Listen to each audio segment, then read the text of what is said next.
do. It might be why they fought with you. You ask me, will I now put myself to the side and love other people like you do? Love them like they might be you. When you gave your only son, you showed a love I can't refuse. So I'm gonna give it back to you. Gonna be the change that I know you can use. You have given me so much, and now you ask me what I'll do. So I'm gonna give it back to you. Gonna be the change that I know you can use. So I'll start learning to speech, start learning to live like you teach, so others can be made brand new and help the world around them too. Could I be a part of the way, Jesus, that you can bring meaningful change? The world will see the good you do and give the glory back to you. When you gave your only son, you showed a love I can't refuse. So I'm gonna give it back to you. Gonna be the change that I know you can. You have given me so much, and now you ask me what I'll do. So I'm gonna give it back to you. Gonna be the change that I know you can. That I know you can do.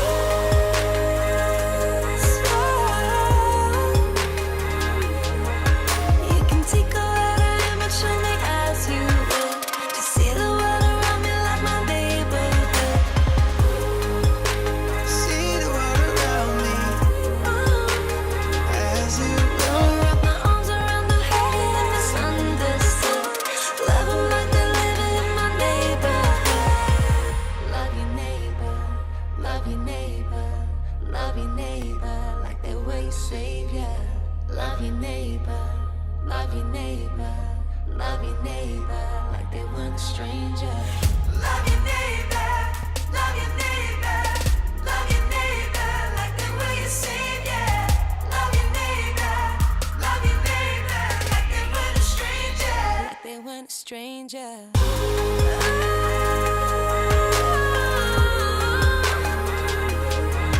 You can take all that I am and show me as you will. See the world around me like my neighborhood. See the world. Gonna wrap my arms around the hurt and misunderstood. Love 'em like they're living in my neighborhood. Love your neighbor, love your neighbor, love your neighbor like the way you see. Wanna give you all I am, get the change for me. Love 'em like they're living in my neighborhood.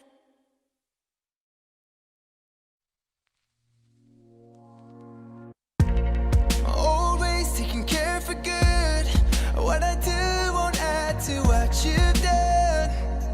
When you came and gave your perfect life for us, no way that I ever could understand the sacrifice of love. So I place my hope and trust in you.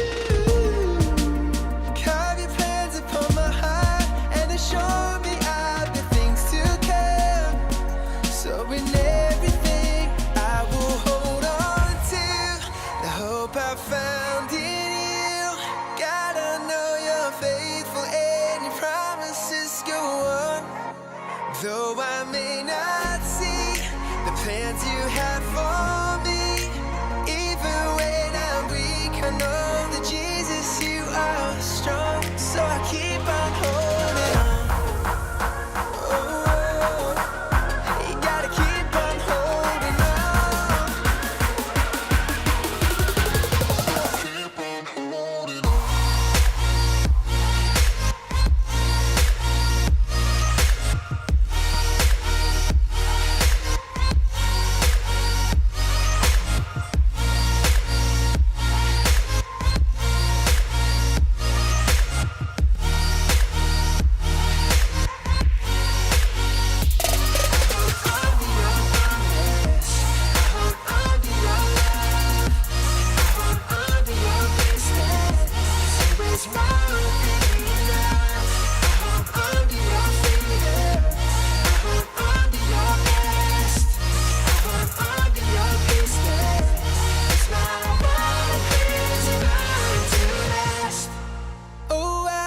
thinking of you, and I wanna be wherever you are.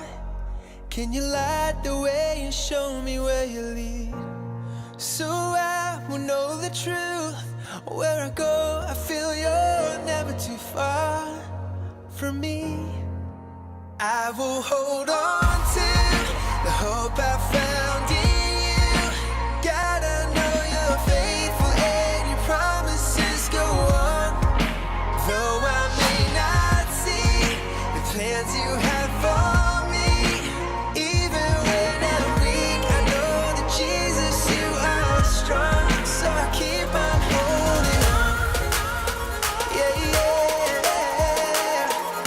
When you can't feel it, and when you can't see it, you gotta keep on holding on. Yeah, you gotta keep on holding on.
I was drowning, letting the world in around me. I was fighting with fear when you found me, but you called me alive and opened my eyes to a new way of life. So amazing, with incredible love you have saved me. Despite the things that I've done, you embrace me. Now I don't have the hardest hope in my life when I thought it had died, because you make me come alive. It's your love that has set my heart right. You make me come alive. It's your love that brings the whole world back to life. That brings the whole world. When I feel worthless, you tell me that I have a purpose, that you've given your son and I'm worth it. When I stand face to face with all my mistakes, so you show me his grace. So I trust you are good and you're for me.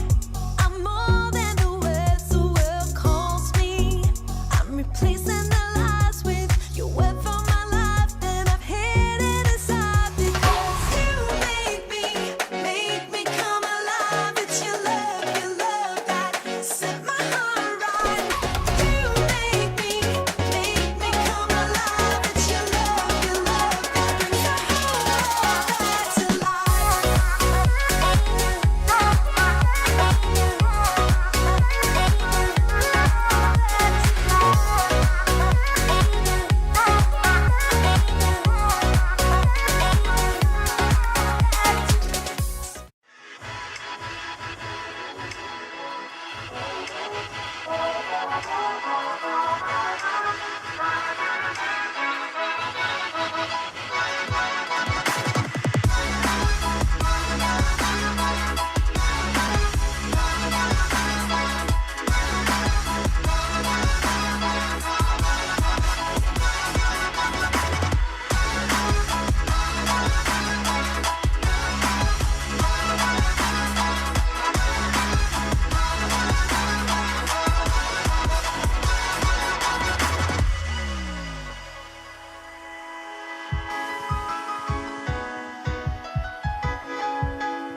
Well, hey friends, welcome to Church Online. My name's Pastor Luke, and I'm the pastor here at Journey Church. And today, we've got this combined service with Gracegate and with Journey, and a special message with Pastor Cody planned for you. We're in this series, in this brand new part of the year of 2021, called the Faith Challenge. I believe that for you and for me and for us collectively as a church together, that God is challenging us to step out in faith.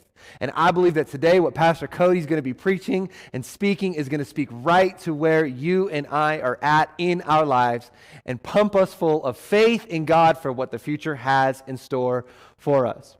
So as we sing in these next few moments with the team and as Pastor Cody preaches, I want to encourage you, take this moment to lean in, try to do the best you can to shut out all of the distractions at home or abroad or wherever you're watching from, and let's lean into the presence of God. I'm so grateful for our time together. I want to remind you that we are meeting in person. So if you are in the area and you feel comfortable, come on in, stop by. We're here at the Gracegate Community Church location for the next few weeks until we get into our brand new location, and I am so excited for what God has in store for us. With that, I'm going to pray. Let's get into church together. Father, in the name of Jesus, we give this time to you. We dedicate this moment of our lives to seeking after you, to leaning into your presence. So Lord, would you come inhabit our spaces wherever we might be, together collectively as a church, as we put our eyes and fix our eyes on Jesus Christ, the author and finisher of our faith. In Jesus' mighty name,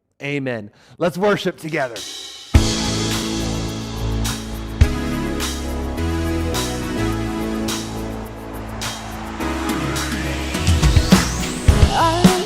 To the limit, I'm at the end of myself. I see the edge, but I know below me your love is waiting to catch. I'm falling into you, 'cause no one's gonna love me like you do. I've got nothing to lose, so can't stop, won't stop falling into you.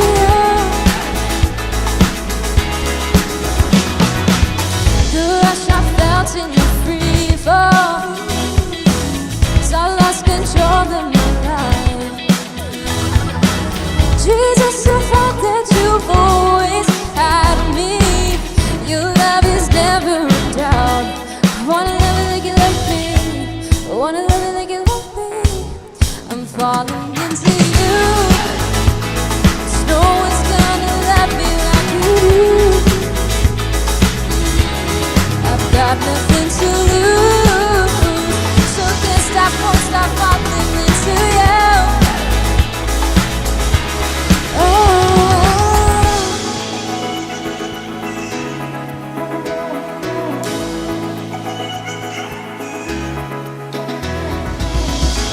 I wanna love it like you love me, wanna love it like you love me.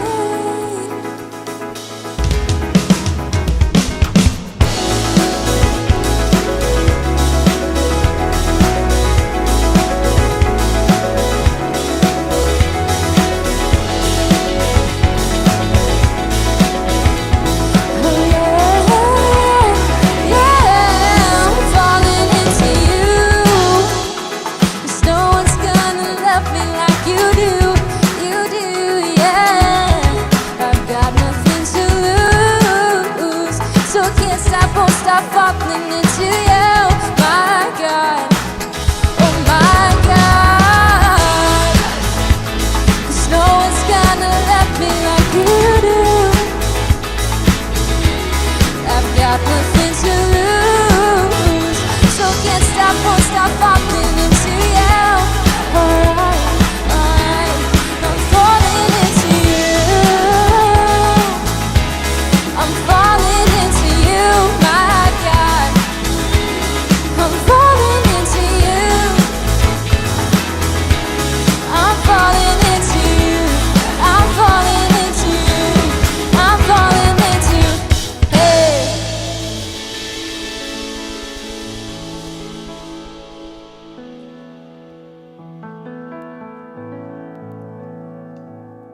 all the noise dies down. Lord, speak to me now. You have all my attention. I will linger and listen. I can't miss a thing. Lord, I know my heart wants more of you. My heart wants something new, so I surrender all. And all I want is to live within your love, being done by who you are. My desire is to know you deeper, Lord. I will open up again, throw my fears into the wind. I am desperate for a touch of heaven. Whoa, whoa, whoa.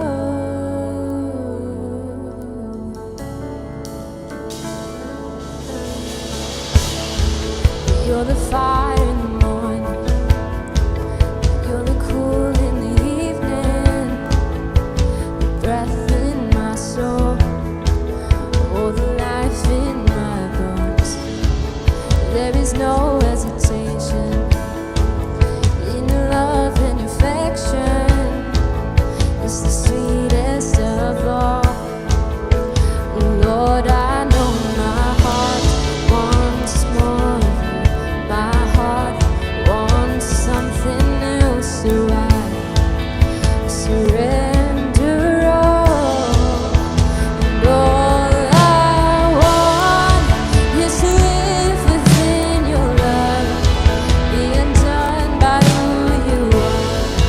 My desire is to know you deeper, Lord. I will open up again, throw my fears into the wind. I am desperate for a touch of heaven.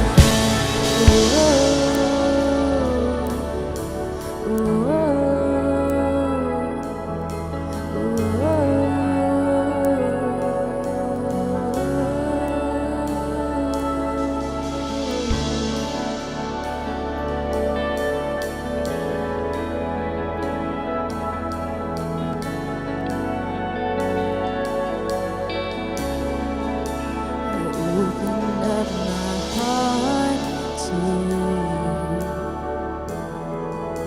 I open up my heart to you now. So do what only you can. Jesus, have your way in me now. Open up my heart to you. Open up my heart to you now. So do what only you can. So Jesus, have your way in me now. I open up my heart to you. I open up my heart to you now. So do what only you can. Jesus, have your way in me now.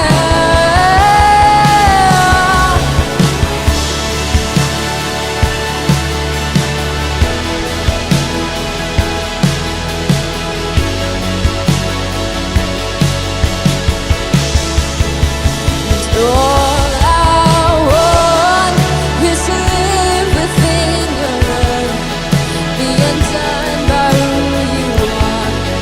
My desire is to know you. Oh Lord, I will open up again, throw my fears into the wind. I am desperate for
you stand, I feel the floor of heaven tremble.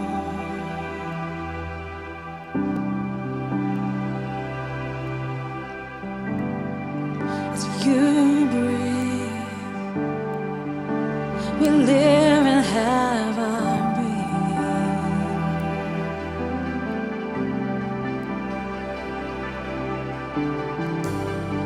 When you speak, oh, I feel it in my chest.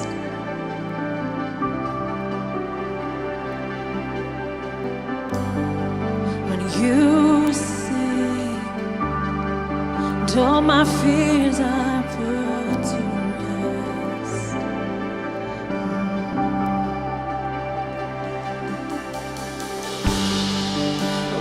Wondrous thing that I can stand and sing. 'Cause when I fall to my knees, you're the one who pulls me up again. What a mystery that you notice me, and in a crowd of 10,000, you don't miss a thing.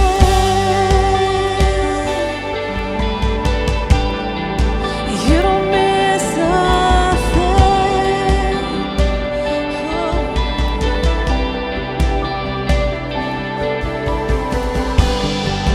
When you sigh, the wind becomes a song.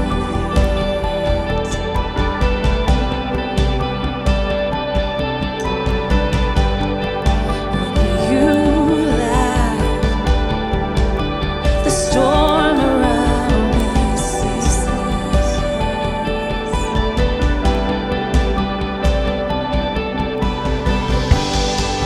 You whisper, all my enemies are scattered.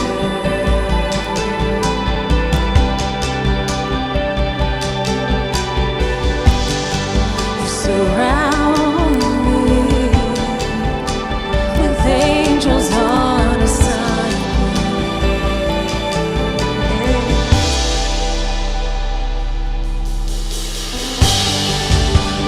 Wondrous thing that I can stand and sing. 'Cause when I fall to my knees, you're the one who pulls me up again.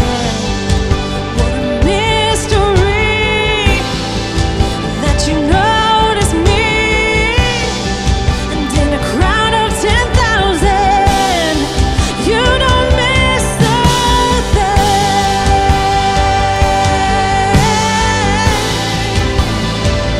You see everything.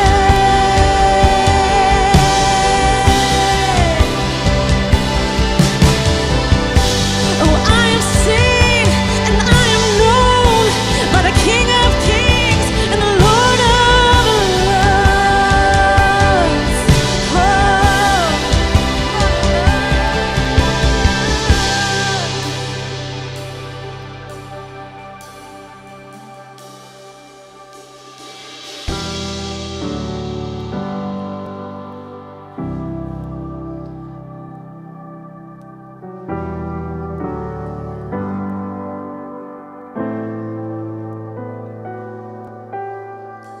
There's no place I can go, your love wouldn't find me. No place I can hide that you don't see. Place I could fall that your love wouldn't catch me.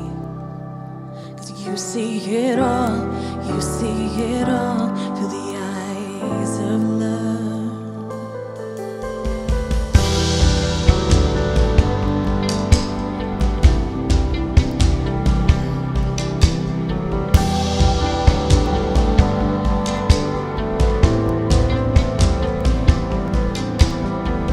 There's no place I can go, your love wouldn't find me.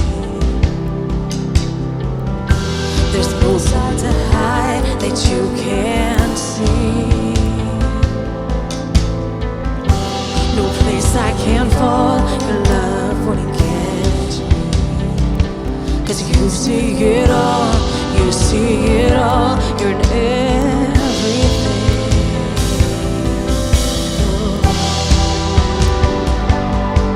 You're all around, you pursue me, you pursue. There's no place to go where love couldn't find me. No place I can hide, you do not see. When I'm misunderstood, your love understands me. You see it all, you see it all, you're in everything.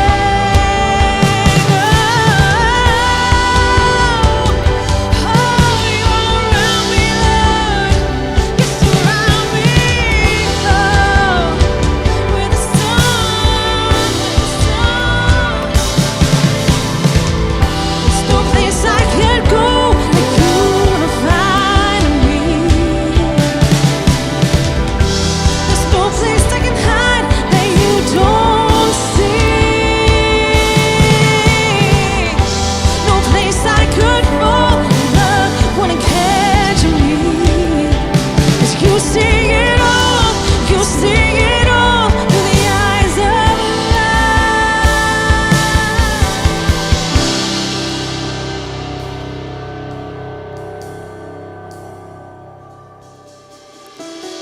Come and see me, come and know me, come and search my heart and make me like you, like you. I just wanna be like you.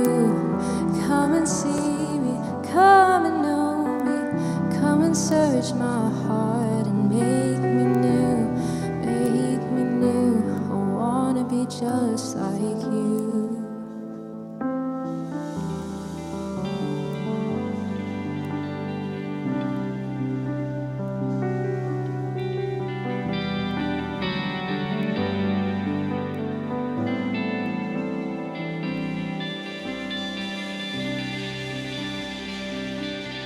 Well, hello, Church Online. My name is Cody. I'm the lead pastor at Grace Gate Community Church. And for the last few weeks, if you didn't know, we have been in this partnership, this bringing together of two churches as one for all of our services, our events, and our teams between Grace Gate Community Church and Journey Church in Redmond. And it has been a great adventure for me. And I know many of you guys are feeling that out and leaning in to see what God would say.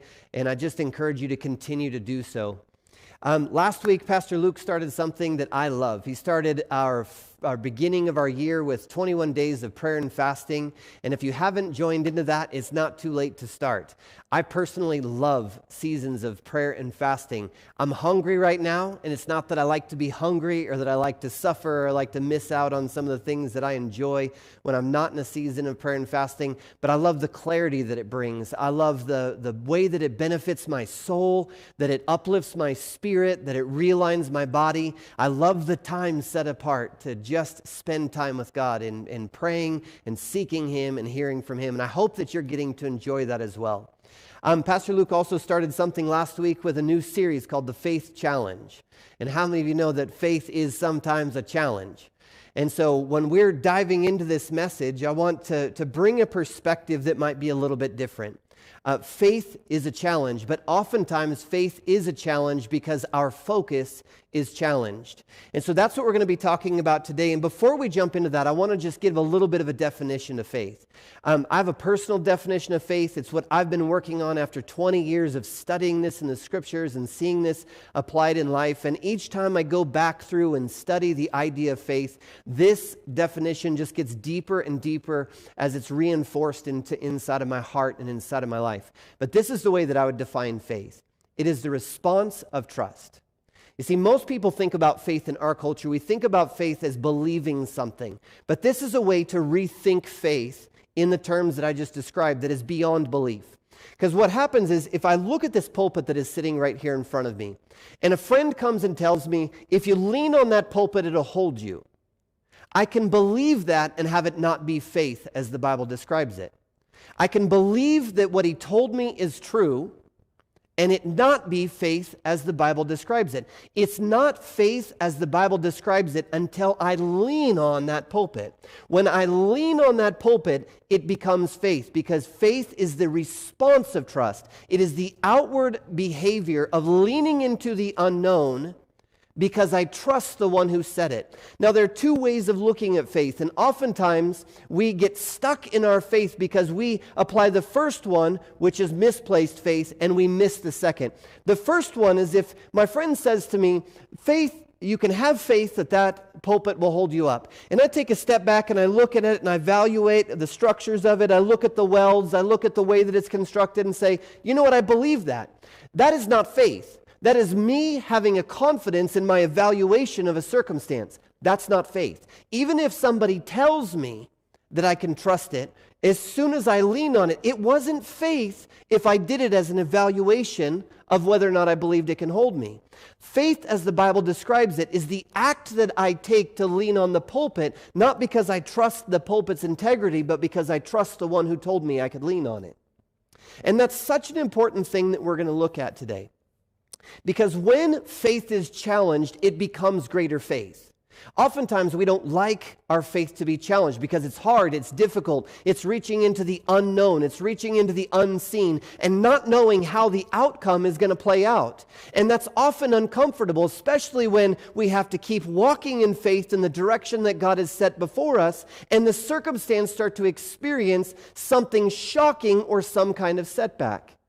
You don't have to look very hard to find something shocking or setback. If you're watching on YouTube, just look down in the videos below this one. If you're watching on Facebook, just scroll down that Facebook feed a little bit, and you're going to find plenty to be shocked by or feel like is a setback. And in that moment of feeling the setback, when we believe that we already started out in the path that God called us, when we hit those setbacks, our faith is challenged. Oftentimes, faith is not a challenge when we first hear God speak to us. I want you to do this. I want you to stop doing this. I want you to look at things in this way. I want you to draw near to this person. I want you to forgive in this circumstance. When God says those things, it often doesn't take a great deal of faith to start out on that path. But once we hit the first setback, once we start to come in contact with the shocking way in which circumstances can play out, that's where the faith challenge happens. But when it gets thick, when it gets difficult, when it gets rough, the real faith challenge happens. And that is actually the focus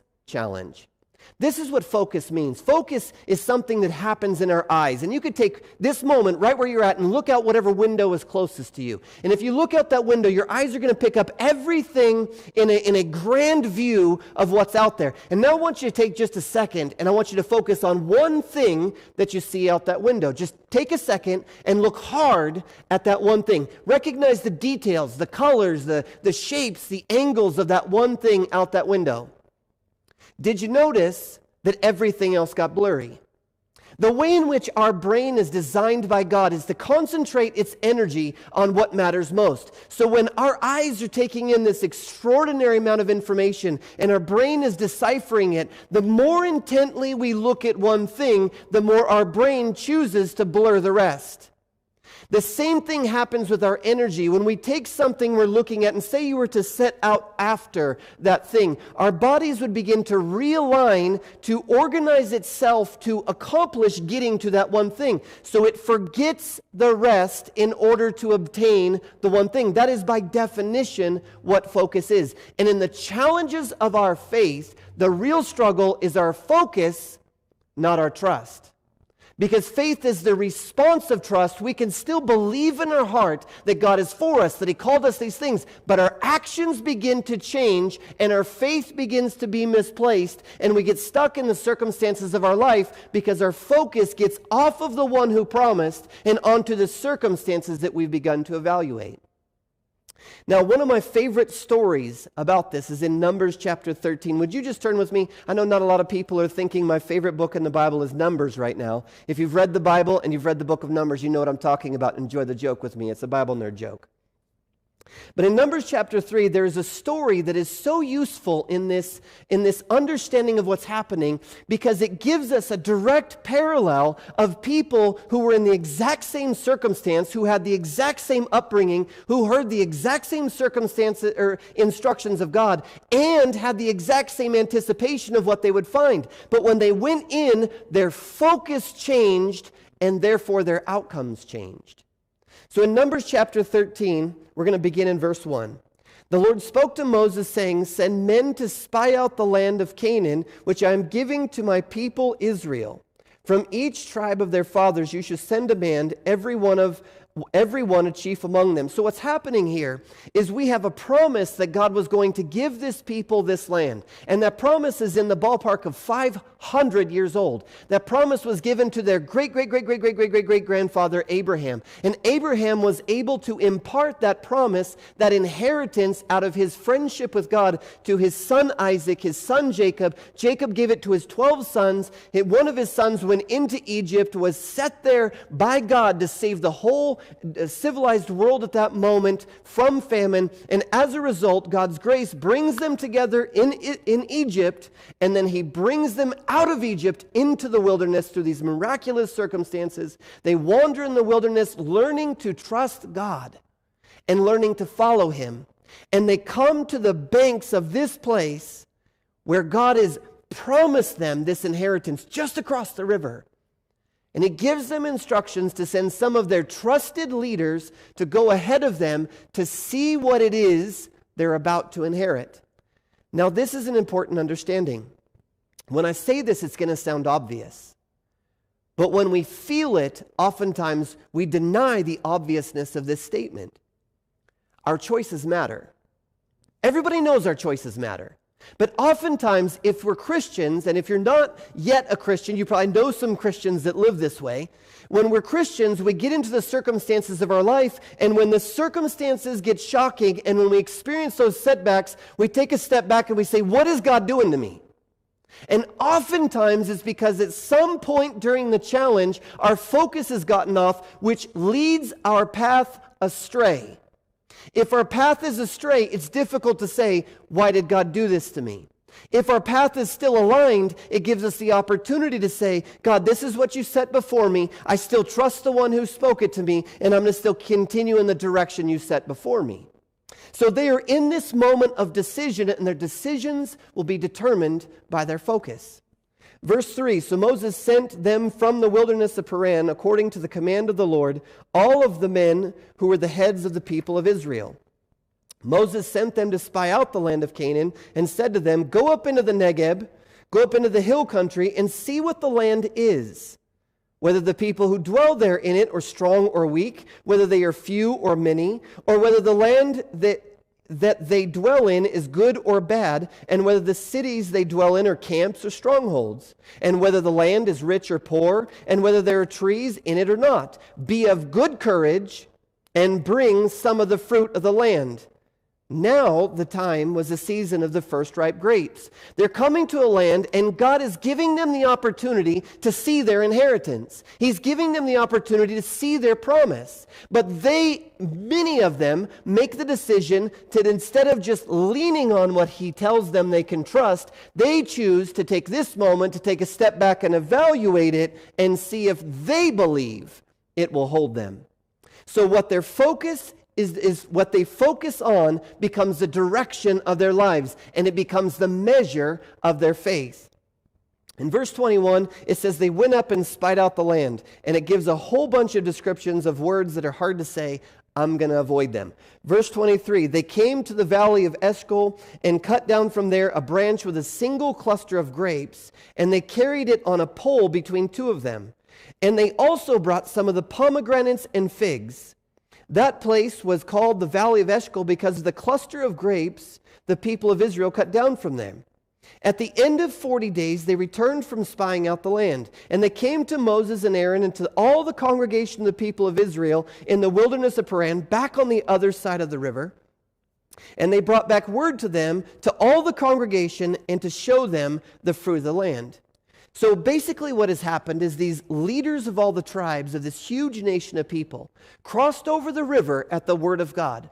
Now all of these people had the same experience.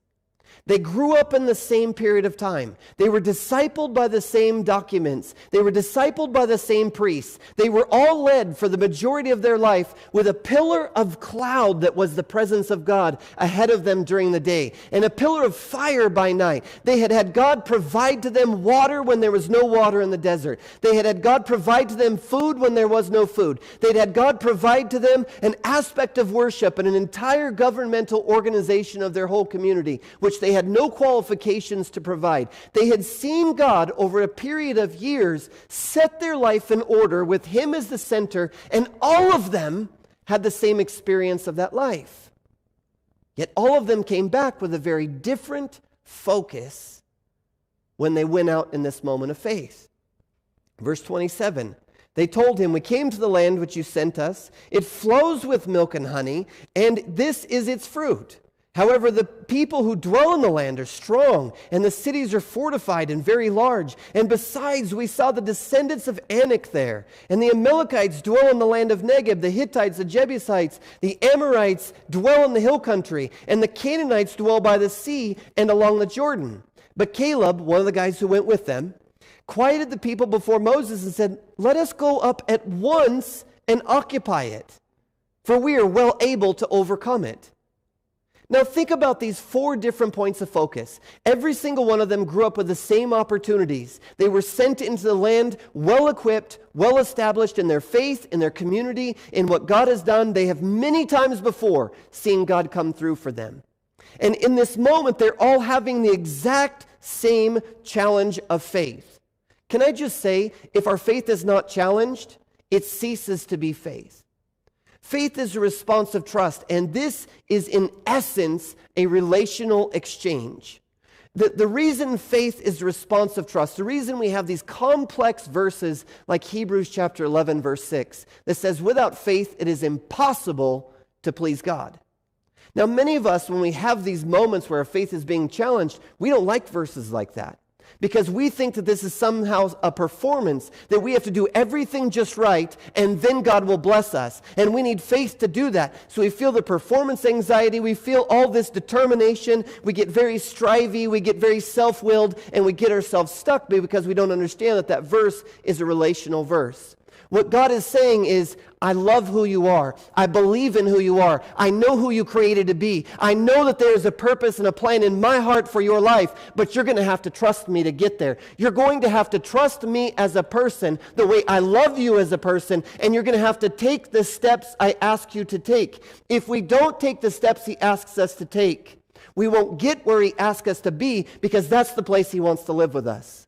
I love what Pastor Luke shared in his message last week when he was talking about the disciples wrestling with this moment of faith and how their facts were coming in contact with their faith. But here's the brilliant thing. If we take a step back and see this, he says, "Listen, follow me and I'll make you fishers of men." You notice he left out the persecution. Notice he missed out the moments that he was going to have to miraculously provide for them. Notice he left out all the places that division would enter into the community. Notice he left out all of those things because he knew that through those things was a great blessing and a great inheritance. But he also knew if he gave them all of the steps that they would take until then, that they would begin to evaluate the circumstances instead of evaluating the faithfulness of the one who called them to walk. And if they evaluated the circumstances, they would shrink back in fear and they'd cease to follow him. Because he's a loving Father, he gives us the measure of information that we need. And he says, "Listen, I've got a good plan for you. I'm a good God. I know how to lead you through this. I know how to protect you. I know how to provide for you. I know how to prepare a place for you. I know how to give you the desires of your heart that you can't yet define. But you're going to have to follow me. And that's going to mean times that you don't understand, that you don't know, that you don't see, that you don't know what to do. But the whole time, all I'll ever ask of you is that you trust me and you follow me." And that's what the disciples did in that story. In this story, some of the people chose to, and they entered into the place where they got to dwell with God in harmony. and some of the place did not. And listen to this, God in his faithfulness still continued to provide for them, to protect them, to remain with them. He did everything he ever promised to them that he would do. And if you're sitting in a moment of your life where you feel like your path has gotten off track, and you feel like God doesn't want to come back to me because I made the decision to go in a different way, you cannot outrun the faithfulness of God. The grace of God is always coming after us. Even when we go the wrong way, he goes after us, calling to us, this is the way, walk in it, because you cannot outrun the faithfulness of our God. So he still went with the people who refused to dwell in the place that he set up to dwell in harmony with them. And as they do this, look at the 4 things that they had the option to focus on. The first one is they had the option to focus on the land that he promised them. They went into something that God told them was good. This is what God said to Abraham, I'm going to give you the land. Didn't even tell him about it. I'm going to give you the land. Abraham passed that on from generation to generation, and they weren't looking at the goodness of the land. They were looking at the goodness of the one who promised it. And yet in this moment, God is giving them the opportunity to have their faith encouraged if they can see what he's showing them. He shows them something that is so beyond their wildest dreams that they come back not describing the fruit, the people, and the cities they were sent to instruct. They come back using terms like milk and honey. Here's what milk and honey means to them. It means that the abundance is so profound that it's abundant in the domesticated places and it's abundant in the wild places. The place of milk is where the sheep and the goats and the cattle live, and you only get milk when cattle, sheep, and goats are healthy. The land is so flourishing that the domesticated places are abounding with their produce, with their fruitfulness. And the wild places, the places that you couldn't make something happen, are filled with honey, flowing with honey. The language is the language of overflow. These people had an opportunity to come back and see that the land that he had promised them was so much more than anything that they could have asked or imagined. That's Ephesians chapter 3, verse 20. You want that one for your prayer journal. They come back and they're carrying grapes. You guys, they're carrying a cluster of grapes so big it takes 2 men to carry it. I have never seen a cluster of grapes so big that it takes 2 men to carry it. He gave them the opportunity to focus on the promise that he gave them. He knew they were going to face setbacks and shocking circumstances when they dove into this. He knew they were going to do that. He wanted to give them an additional opportunity of focus. He knew that when their focus came off of them, he wanted them to have another focus to come back to. And that could be the land that he promised them. He could set some vision in front of them and say, you've got good ahead of you if you walk in my ways. The second thing that they could focus on is the enemies who oppose them. Now this is a rough one. They went into a good place. And all these names that I just read, these are the biggest, scariest, toughest hombres on the block. In this region, these are the people that nobody wanted to quarrel with. They were dark, they were hard, they were scary, they were vicious. They went and they took what they wanted, and they all wanted this land. So they found a way to sort of coexist with small battles between them so that they could all get some of the good of the land and hopefully not kill each other doing it. And so when the Israelites go to look in this and they find the meanest, toughest groups of people in the world who are vicious and don't care to kill you, when they go to find these groups of people, their focus began to focus on those people. Now, a little bit later, we're going to see in the chapter, it says that when we looked at them, we were like grasshoppers in our sight, and we were to them as well. If their focus became on the enemies who opposed them, if their focus became on the place that resisted them, on the obstacles in their path, what happens when we focus on one thing? We begin to blur the rest. So now their focus could not be on the fruitfulness of the land that was set before them. Now as they focused more and more intently on the enemies and the obstacles, the blurring began to happen of the land they were going into. The third thing that they could focus on came from Caleb in verse 30, the strength within them. Caleb resists this mob, this crowd that is gathering together saying, I know he told us to go, but we can't. And just imagine, just try to empathize with the conflict that is happening in that community in that moment. They're thinking, man, we don't want to see, we know what they've done to the children and to the wives of tribes that they've conquered before. We don't want that for our families. We don't want that. We'd rather live in the wilderness, or we'd rather go back to Egypt than face that. There was a conflict within them because they began to evaluate the circumstances and they lost focus on the one who sent them into it. The more we focus on one thing, the more we blur the rest. And Caleb stands up and he quiets the crowd. He quiets and he says, listen, we should go up at once.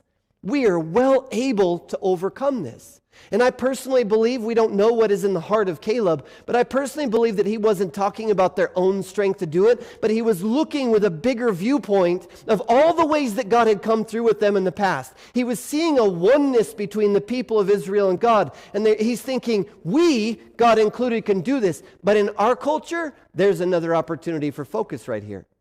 Because if we say, we're well able to do this, I sat back and I evaluated the welds on the pulpit, the design of the pulpit, calculated my own weight in the midst of that, and by my own strength, by my own knowledge, by my own ingenuity, by my own sense of evaluation and assessment, I know I can lean on this. They could have lost focus on what was happening in that moment and began to focus on their own strength. No matter what part of the spectrum you're on, maybe you're one of those people that are super confident. You've gone and you've conquered some big obstacles and you've got the trophies to prove it. Or maybe you're on the other side of that spectrum and you feel like you've been a failure for your whole life and you can't accomplish anything. Maybe you're like most of us and somewhere in between those two things. Our own strength can become a point of focus that causes us to blur what God's doing and evaluate everything in front of us based off of a faith in what we think we can or can't do. That's a trap. We cannot fall into that trap. If our focus is on our own strength, our own ability, our own education, our own knowledge, our own finances, our own past or a history or a resume, if our focus is on our own strength, it's going to blur the rest of what God is doing around us, and we'll get stuck in a rut just like they did. That's not what I think Caleb did. I think Caleb was coming into this fourth point of focus. First one, the land promised to them. The second one, the enemies who oppose them. The third one, the strength within them. And the fourth one, most importantly, is the God who sent them. I believe God had a focus on the God who sent them. And it is so easy to lose our focus on the God who sent us, because this is the only one that is faith as the Bible describes it. Faith, as the Bible describes it, is the action that corresponds with trust. And it's not about trusting the circumstances or trusting my ability or evaluating what's happening around me. It's trusting the one who called me to go.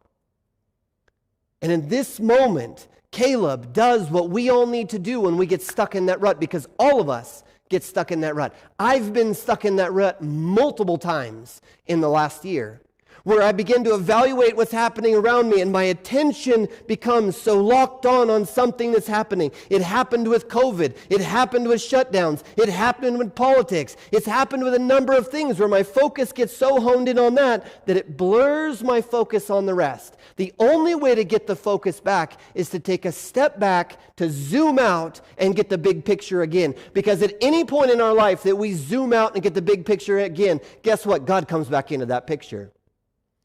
And when God comes back into the picture, there's this settling that starts to happen over our heart. And we can look with honesties and say, you know what, the enemies of the land, they are big. You know what, the obstacles that we have to overcome, they are big. The fruit in the land is great, but that's not what I'm focused on.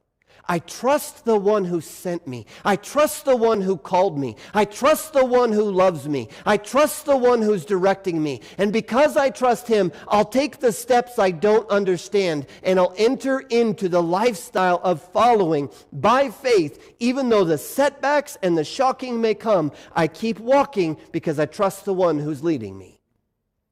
This is the fourth one and the most important one. But what if we don't? What if we don't get that focus back? What happens? Look at this next verse, chapter 14, verse 1. Then all the congregation raised a loud cry, And the people wept that night. And all the people of Israel grumbled against Moses and Aaron. The whole congregation said to them, "Would that we had died in the land of Egypt. Oh, that we had died in the wilderness. Why is the Lord bringing us," listen to the language, "why is the Lord bringing us into this land to fall by the sword? Our wives and our little ones will become prey. Would it not be better for us to go back to Egypt?" And they said to one another, "Let us choose another leader to go back to Egypt." There are two groups of people that are distinguished in this moment. This is one big conversation after they come back with the report. And in this moment, there's a distinguishment between two people. One of them is the one who just expressed this. And often, I think we have fallen into this as a people in this moment of 2020 and now the beginning of 2021.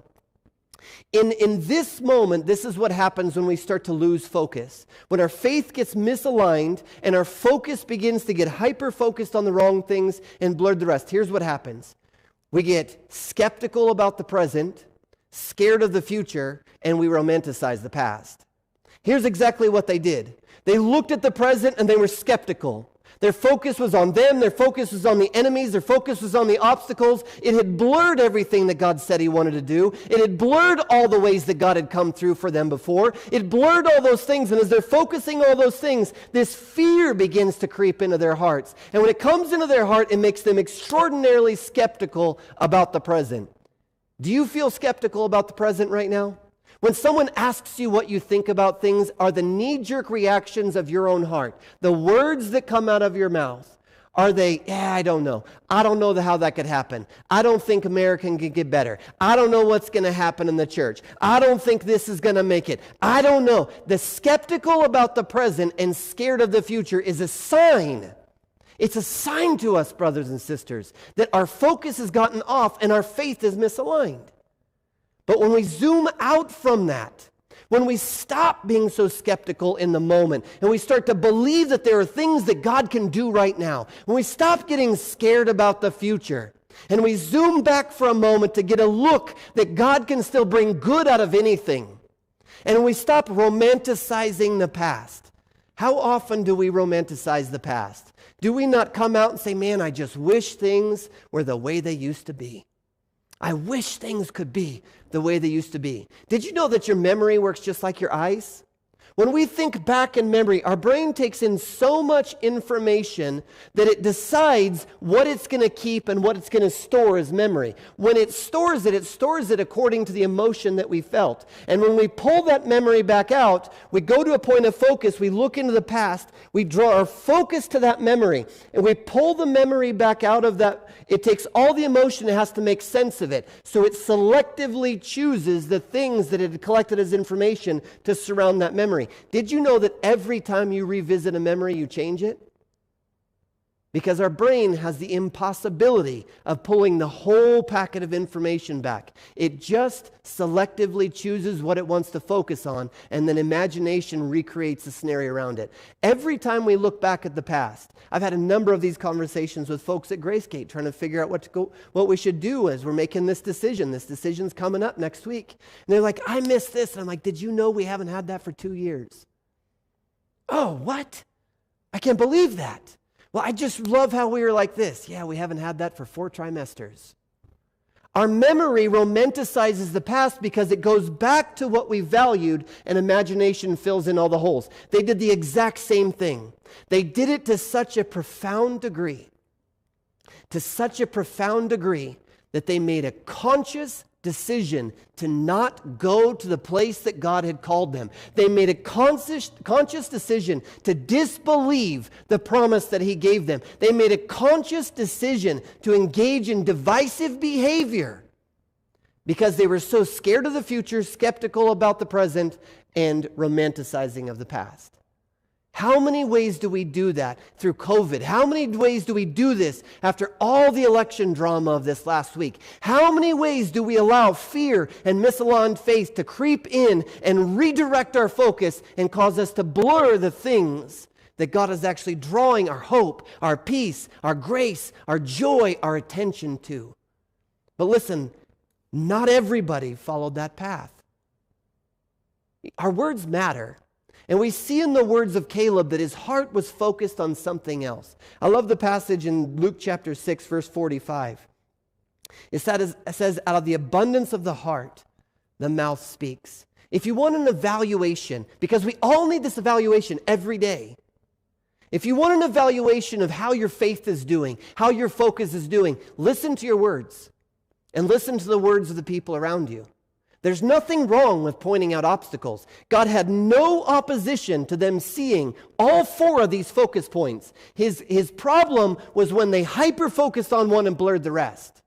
There's nothing wrong with evaluating the circumstances of your life or the decisions ahead of you. In fact, I believe God would encourage you to do so, to evaluate those things, to look at them, to know with honest eyes what they all measure up to. But is God a part of the equation?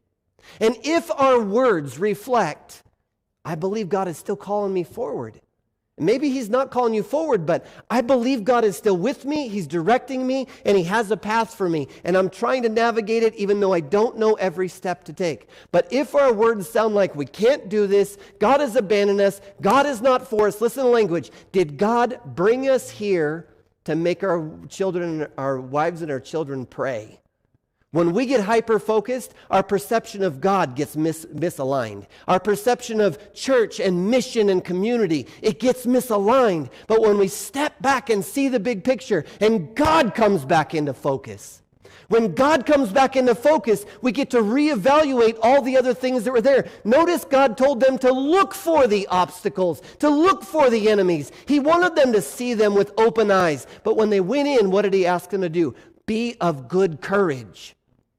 Allow your focus to be strong, that you believe my word, that you believe my character that has been proven throughout the duration of your life. Remember to look at these things with honest eyes, but with your focus on the words that I'm speaking to you and the God that I've been to you. This is how we realign our focus. We zoom out and we get God back in the picture, and then we relook at the things of our life with God able to speak to him, with a good God in the midst of them. But those words can be an evaluation. They can help us to see the difference. There's one person that engaged this in an entirely different way, and this is in Deuteronomy chapter 1. And this is, the story of Numbers is the recording of Moses as they're living through these things. But the book of Deuteronomy is my favorite book in the Torah, the first 5 books of the Bible, because it's the book of hindsight. Deuteronomy is after they wander for 40 years in the wilderness, because what happened to them is after this conversation, God speaks to Moses and said, I'm deeply disturbed and disappointed with the decision all those people made to leave me, to leave you, to leave the path I've set before them, to leave that. They won't get to enter into my promised land. And then he said to others, you will. So what makes the difference? Because God is faithful to remain with us, to be with us in grace, to give us opportunity. He's faithful to do that no matter which direction we go. But there's one that leads to the promise, to the inheritance, to the blessing, to the place that God wants to dwell with us in a greater harmony than we've ever understood. And there's one that doesn't. He said in Deuteronomy chapter 1, verses 35 and 36, not one of these men of this evil generation shall see the good land that I swore to give to your fathers, except Caleb, the son of Jephunneh. He shall see it, and to him and to his children I will give the land on which he has trodden. Because listen to this, because he has wholly followed the Lord. Why such harsh words? This brings us right back to Hebrews chapter 11, verse 6. Without faith, it's impossible to please God. Why is that? And oftentimes when we're in the challenge of faith and that skepticism is rolling and that fear is rolling and that romanticism of the past is rolling, when all those things are happening, we look at this and we say, how could God say that? Remember, it's all about relationship. The options were this simple. God was saying to them, I want you to come into this land. And I want you to focus more on me, because in this place that I'm leading you, I want to dwell in your midst. I want to grow you. And you cannot grow without faith. You cannot grow nearer to me without faith. You can't come into a greater knowledge of me if you won't trust and follow me in the unknown. They chose to go back to the predictability of what they knew, and they chose to break fellowship with God to do it. This was a relational decision. It was a relational betrayal. Oftentimes, we don't think about the decisions of our lives being more relational than they are purposeful. And with God, relationship trumps everything. What he's looking for a people who desire to know and be known by him. Because when we know and are known by him, we come into a relationship where we love and we're loved by him. But oftentimes when he's directing our path, we don't know what to do, so we have to trust and follow anyway. And when we trust and follow anyway, we experience the faithfulness of God. And in the faithfulness of God, we come to see his love for us, and we love him in a greater dimension. That's the way this relationship works. That's why he was so disappointed with one group and delighted with the other, is because one was willing to trust him in the relationship, and he knew it would lead to a greater relationship connection. The other was unwilling, and it was the breaking of the conscious decision to break relationship to cling to predictability. I believe that all of us are in some sort of moment like this. I believe that we're all in this moment, and the invitation of God in this moment is to be like Caleb, to be one who would wholly follow the Lord. I'm not telling you what you should do with any of the circumstances in your life, but I'm telling you the invitation of grace, the invitation of the Spirit is that you would wholly follow the Lord. That means with all that you are, and all that you know, and all that you don't know, that you would wholly follow the Lord with all of your life. And every moment that you'd wholly follow him. And if you're stuck in one of those ruts where you're focused on the wrong thing and it's made everything else blurry, just take a couple steps back. Get a picture of zoom out of the big picture of your life and look back at the moments that God has been faithful, that God has brought you through. If you've never experienced something like that, maybe look to the lives of other people who've had the opportunity to live in relationship with him over a greater length of time. I promise you, they have stories of the faithfulness of God coming through for them. And from that zooming out and remembering of his faithfulness, when we remember his faithfulness and we look at those circumstances and then we start to zoom back into what we're facing, we'll look at it with a different focus and we'll walk in it in a different faith. That's my invitation to you this morning. And I want to just take this moment for any of you that have never had that.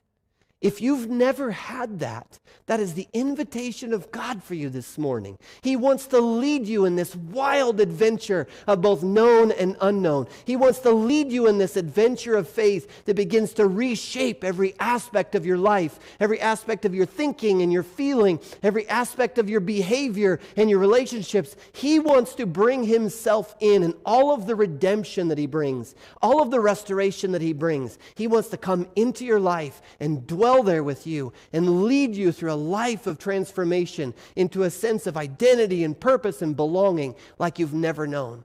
It is the fullness of my life that I believe that to be true, and I want it for you, and I believe God wants it with an imagination that's beyond anything that I could possibly wrap my head around.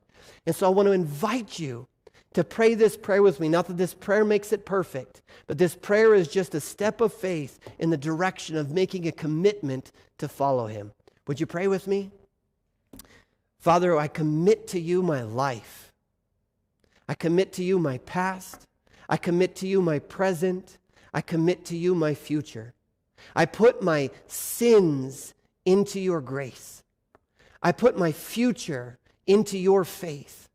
And I ask you, God, to receive me into your family name, to fill me with your Holy Spirit, to forgive me of my sins, and to lead me in the way everlasting. I believe if you prayed that prayer, you just took a step of faith like no other that you will take in the rest of your life.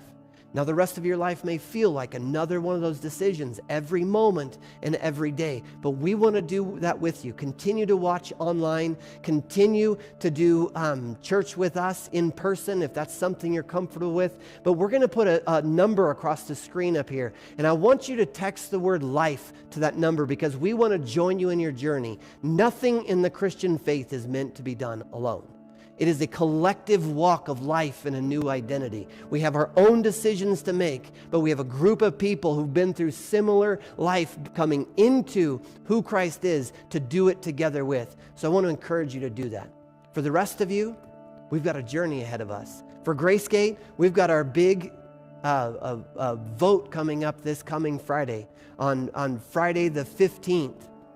Invite you to come and join us. There's an RSVP that'll help us prepare. We'll have childcare and food. We want you to come, but I want you in the days that lead up to that Friday to take and evaluate what's happening. I'm seeing people all over Gracegate that have had moments where hyper-focus has made it hard, but the Lord is coming back into vision. And this faith is filling our community right now in a way that is so encouraging. It's an excitement that I haven't felt in months as I'm watching people all over our community seeing God in the midst of this and seeing God at work in what's happening and coming to this awareness of how present God has been with us through all of this year and even through this process. So I hope you'll join us for that. For you, all of you as a part of Journey Church, you're walking through your own things. We're getting ready to engage, if that's what everybody has together, to engage this new building together. A new kind of grand opening is coming for us in the future. And so there's so much opportunity to jump into both the known and the unknown and see how God would lead us and prove himself faithful in our lives. The only way to experience the faithfulness of God is to walk by faith. And the only way we can walk by faith is we're constantly evaluating what challenges our focus. So our focus is on him and trusting and following him wholly, like our friend Caleb did. Lord bless you. I'm so grateful for every one of you. I want to thank you for joining me in this message today.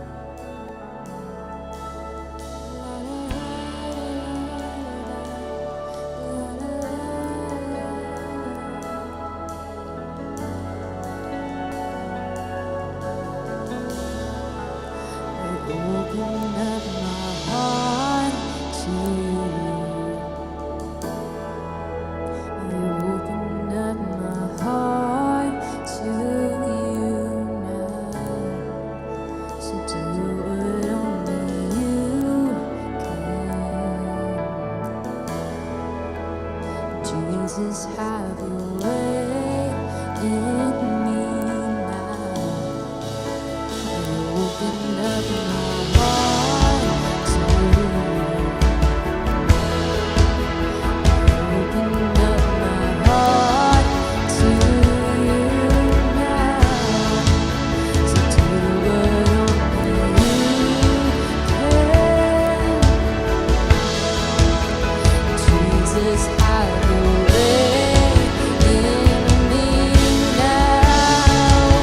I open up my heart to you. I open up my heart to you now. To do what only you can. Jesus, have your way.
Well, friends, wasn't that an amazing time together? I tell you that the message of focus is so relevant for today.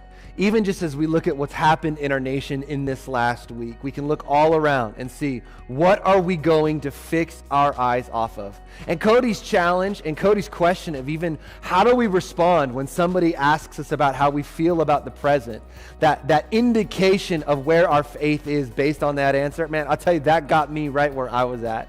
I want to be known as a person of faith, and I want us together as a church to be known as a church of faith.